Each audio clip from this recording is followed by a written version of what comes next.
राम राम मंडळी, स्वागत आहे तुमचं आजच्या एका नवीन कंटेंटमध्ये. तर आज सकाळ सकाळ चालू होतं आपण मळ्यामध्ये, आपल्याला केलेलं पाण्याचं होतं. मग तेवढ्यात पप्पाचा फोन आला की रोटरवाला लागलाय बाग चचरायला. मग येऊ द्या म्हणलं, चालू तर महागारी तेवढ्यात रोटरवाला आलाच. मग त्याला थोडीशी मदत केली, गाडीवर रोटर उतरू लागलो आणि त्याला थोडंसं ब्लेड जोडू लागलो. मग त्यानं रोटरचं काम चालू केलं जोरात. मग अशा पद्धतीने रोटरवाल्याचं काम चालू होतं. कसं आहे, जोरात विषय हार्ड हो. मग बाग चचरायचं कारण की रान थोडंसं हार्ड होतं, झाडाला ताण बसत होता. ताण बसल्याशिवाय काय उपयोग नव्हता त्याचा. दुसरं एक कारण की झाडाला थोडंसं निमॅटोडचं प्रमाण जरा वाढलं होतं. मागच्या वर्षी बाग चचर नव्हती, यावर्षी जरा चचरावं म्हणलं.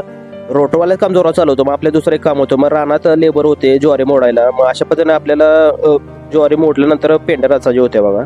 तेवढ्यात वैरण लावणारा आला. मग उन्हाच्या अगोदर लावून घ्यावं म्हटलं. तर अशा पद्धतीने आपण 2-3 तासात बलेम लावून घेतले होते. तर तुमच्याकडे बलेम म्हणतात काय म्हणतात नक्की कमेंटमध्ये सांगा.